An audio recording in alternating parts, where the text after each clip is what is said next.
সময় এই ঘোড়ার উপর চড়ে কিন্তু রাজ্য সাম্রাজ্য প্রতিষ্ঠিত হয়েছে। আজ সেই ঘোড়া আমাদের দেশে বিলীন হওয়ার পথে। যান্ত্রিক শহরে কর্মব্যস্ততা আর চার দেয়ালের বন্দিদশা থেকে মুক্তি পেতে মানুষ এখন ছুটছে প্রকৃতির টানে। তবে কেবল বিনোদনই নয়, শারীরিক ও মানসিক প্রশান্তি এক অন্যরকম মাধ্যম হয়ে উঠেছে ঘোড়সওয়ারি। 2021 সালে ঢাকার অদূরে এক গ্রামীণ মনোরম পরিবেশে যাত্রা শুরু করে এই হর্স রাইডিং ট্রেনিং একাডেমি, যা অল্প সময়ে হয়ে উঠেছে অনেকের কাছে সুস্থতার কেন্দ্রবিন্দু।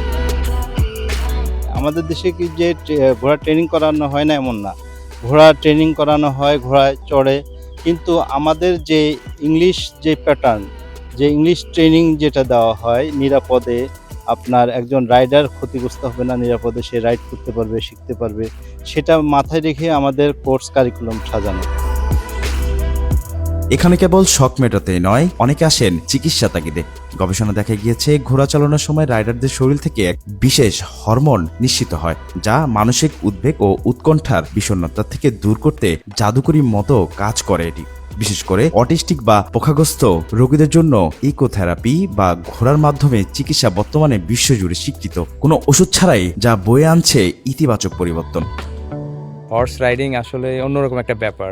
শহরে বাইক চালায়, কেউ সাইকেল চালায়, সেক্ষেত্রে এটা আলাদা না, সম্পূর্ণ একটা আলাদা একটা কনফিডেন্স নিজের মধ্যে মেক হচ্ছে। ন্যানো সেকেন্ডের মধ্যে আপনি যদি ঠিক ডিসিশনটা না নেন, জিনিসটা অন্যদিক চলে যেতে পারে। রিস্কি না, কিন্তু স্টিল আপনি একটা জিনিসের কন্ট্রোল নিচ্ছেন। প্রথম অবস্থায় সবচেয়ে বেশি কঠিন ব্যাপার ছিল হচ্ছে স্পিড। হঠাৎ করে যখন ঘোড়া দৌড় দিত তখন মনে হতো যে যদি পড়ে যাই। বা ট্রেনার আছে, বেশ দক্ষ বলতে হয়, কারণ উনি হচ্ছে প্রথমে ক্লাস নেয়, পার্ট বাই পার্ট একটা ক্লাস হয়। তো ক্লাসের মাধ্যমে আস্তে আস্তে করে শেখাচ্ছে, কারণ অনেক সময় দুর্ঘটনা করতে পারে। সেক্ষেত্রে আমাদের সব ধরনের ব্যবস্থা আছে, আমাদের সিকিউরিটি যে ব্যাপারগুলো, যেমন লাইক হেলমেট, তারপর যে জিনিসপত্র, বুটস, ড্রেস আপ, সব কিছু মোটামুটি উনি ট্রেন করে থাকে। সেক্ষেত্রে মনে হয় না কোনো অসুবিধা হয়। সাধারণত যে আমরা নিজেদের মোনোটোনাস একটা কালচারের মধ্যে থাকি, সেটা থেকে বের হওয়ার অনেক ভালো একটা উপায় হচ্ছে এই হর্স রাইডিং ট্রেনিং।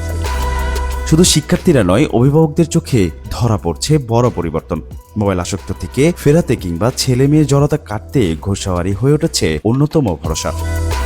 আমি দিয়েছি এক ডাক্তারের পরামর্শে, ও একটু বিষণ্ণতায় ভুগতেছিল। পরে সে ডাক্তার আমাকে সাজেস্ট করলো যে আপনি এখানে দেন, ও কিছুটা উৎসাহ ফিল করবে এবং এখান থেকে হয়তো বেরিয়ে আসতে পারবে। যেহেতু ওর মুখে কথাটা খুব জোরে আওয়াজ হয় না, সেক্ষেত্রে ওর স্পিডের সাথে ও কিন্তু খুব চেষ্টা করে, সেক্ষেত্রে ওর কথা বলার আঙ্গি ভঙ্গি অনেকটাই আসলে চেঞ্জ হয়ে গেছে। যেহেতু আমার সময় আমার সুযোগ ছিল না, যার কারণে আমি আমার মেয়েকে হর্স, সুইমিং, যাবতীয় যত কিছু আছে, হর্সটা একটু আলাদা লেগেছে আমাকে, যে সবার থেকে আলাদা পরিচয় ওকে দিতে পারে। ফোন থেকে সরানোর জন্য আরও বিশেষ করে আমি হর্সে দিয়েছি, এবং সবাইকে বলবো ফোন থেকে বাচ্চাদের যদি একটু হলেও 1 ঘন্টার জন্য সরাতে চান, তাহলে হর্সে আসার কোনো বিকল্প নাই। শখের বসে কেউ আসছেন রাজুকে এই অভিজ্ঞতা নিতে, আবার কাউকে ডাক্তাররা পরামর্শ দিচ্ছে মানসিক চাপ কমাতে। প্রযুক্তি আসক্তি ছেড়ে শিশুরা ফিরে যাচ্ছে সুস্থ বিনোদনে। এটাই এই একাডেমির বড় সাফল্য। শাহিদুল ইসলাম, প্রতিফলন, ঢাকা।